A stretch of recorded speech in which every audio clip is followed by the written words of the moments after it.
Ladies and gentlemen, this is Big Ray's Wrestling Show. You know me, I'm the Mark of the Masters, the man with the plan. Big Ray here to stay to talk some TNA today, 9/26/2013. Before I jump into the show, I want to quickly thank you guys for joining me and Andre Corbeil for the Can-Am Wrestling Show, which is a TNA topic-based show. And we broke down some TNA topics, and we talked a little wrestling. And I really appreciate you guys coming over to www.tnamecca.com. But ladies and gentlemen, this is OneWrestling.com. This is the TNA recap, and listen, it was a pretty solid show. Not too much wrestling today, a lot of storyline. They really focused in on what the story is, building up to the next coming weeks, building up to Bound for Glory. Anyway, we have Sting backstage, and he confronts Dixie. He wants to know what the hell is wrong with Dixie. He wants to know why Dixie is doing what she's doing to AJ Styles. Well, the truth of the matter is, Dixie says, "Don't worry about it, hun. I got this." So basically, Dixie Carter has her own plan regarding AJ Styles. We both know that Dixie Carter did a full heel turn last week. A lot of people liked it. Some people didn't like it. The truth of the matter is, it got people, wrestling fans, to take notice. I thought she did an excellent job. I'd like to know what you guys think. Leave a comment here below, OneWrestling.com or YouTube.com/OneWrestling video. We move on. We have Bully Ray. And Bully Ray he comes into the ring with the hot Brooke Tessmacher. He is at a loss for words because he was excited and happy that Dixie Carter basically buried AJ Styles. Well, Bully Ray ends up putting Dixie Carter over, so on and so forth. And he gets interrupted by Nux and the other two members of the Aces and Eights, that being Nux, Briscoe, and Bischoff, the last three remaining. But, well, technically, Tito Ortiz is still a part of the Aces and Eights, whatever. So, Nux comes into the ring, and he basically says that, you know what, you're so worried about your hoe, you're forgetting about your bros. And the fans just go crazy. They start chanting, ho, ho, ho, ho. Brooke Tessmacher, not very happy, but Bully Ray even less happy. He basically breaks it down like this. He says, he basically pulls rank.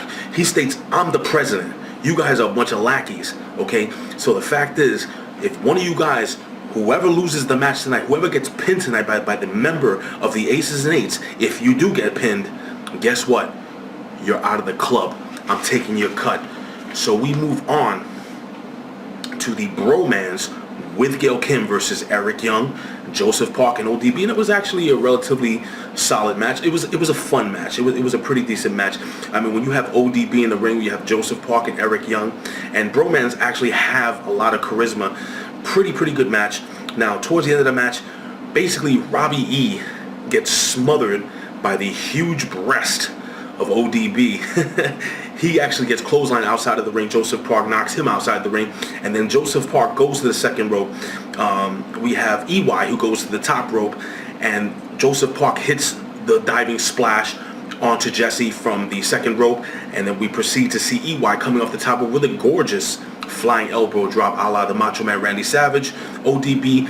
jumps up in the air, not off the rope, and she actually hits a splash for the 1-2-3. So O.D.B., your Knockouts champion, actually gets the 1-2-3 victory over Jesse and Bromans and Gail Kim. Now backstage we have the Aces and Eights. Backstage we have Austin Aries, and Austin Aries states that he's going to shake things up a little bit. So he comes into the ring. He basically starts talking about what's next for Austin Aries, and he's interrupted by what I feel is a very charismatic Kenny King. And Kenny King basically says that he was the one making all the headlines last year. And actually, guys, what do you feel about Kenny King? Is it good to see Kenny King back in action in TNA? Me and Andre had actually been talking about this off the air. It's good to see Kenny King, who I think is an extremely talented wrestler, and I think he has a hell of a lot of charisma if he's written into the product correctly. I think Kenny King could be a star in TNA wrestling, especially in the X Division. But Kenny King is upset because Kenny King feels that he was screwed out of his X Division title by Austin Aries, who dressed up like Suicide, who is now Manik. Kenny King says, "Listen, you may have been the future about 10 years ago, but I'm the future now." Well, speaking about the future and speaking about the present, Austin Aries says, "Well, forget about the future. Let's talk about the present, and why don't we fight?" So Kenny King says, "Listen, brother, just like Hillary Clinton says to Bill Clinton, you ain't getting none of this.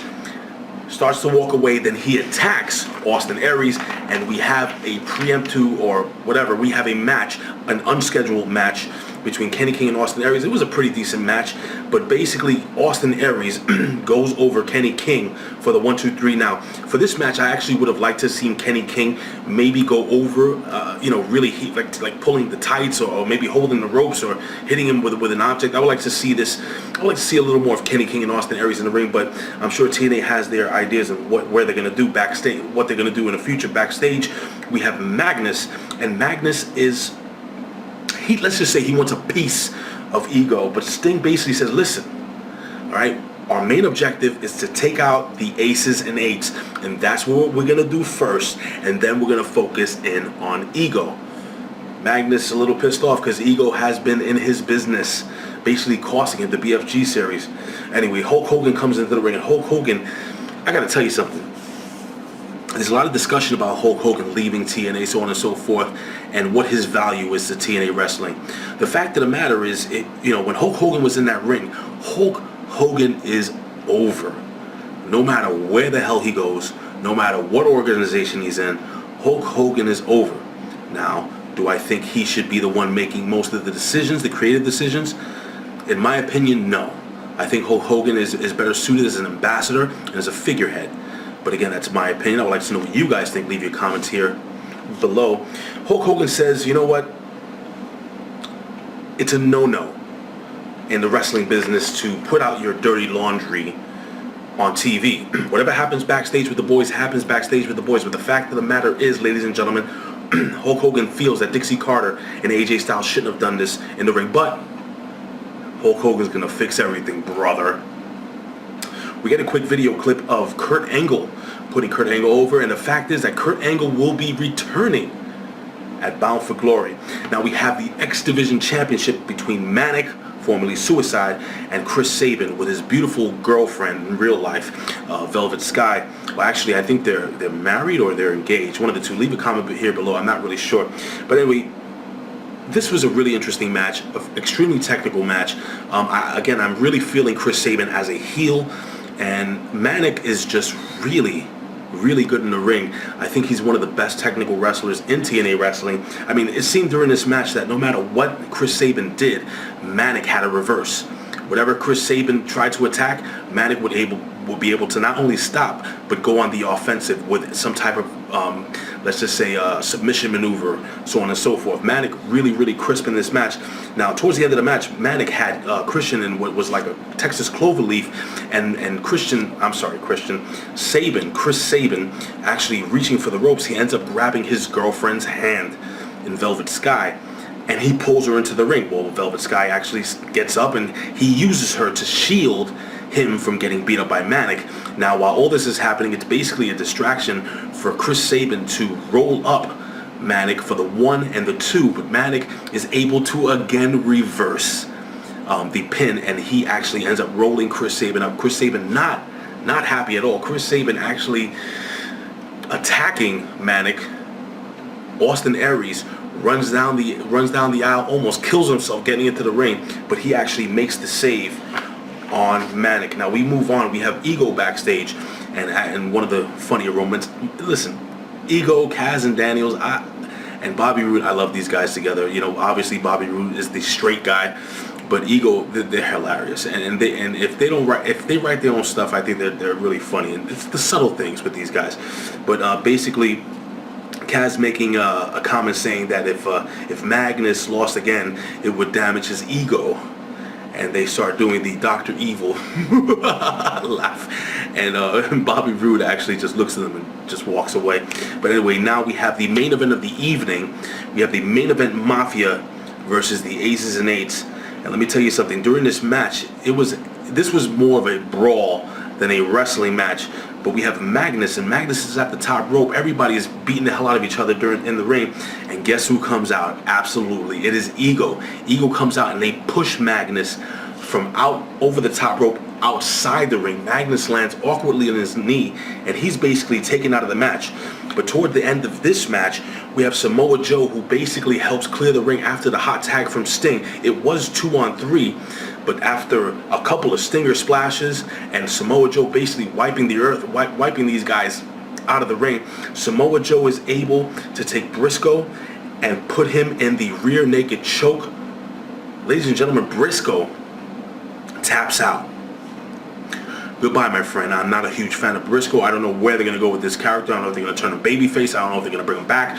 But the fact is, I'm not a huge fan of Briscoe, and good riddance. I mean, again, my opinion. So Briscoe actually taps out to the choke.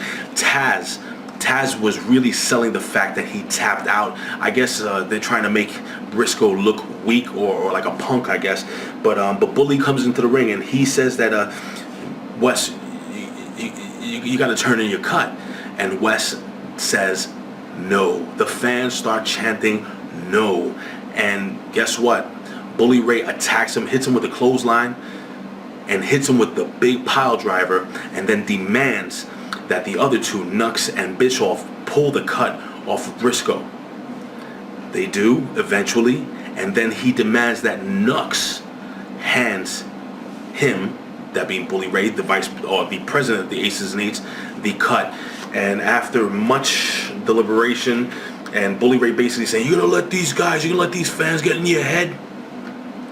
Nux actually caves in. I mean, look, this club is deteriorating unless the Aces and Eights, unless TNA Wrestling, unless the writers are looking to add new members. And again, I would like to ask you guys a question. If you guys could break down and rebuild the Aces and Eights with a bunch of new members, who would your members be?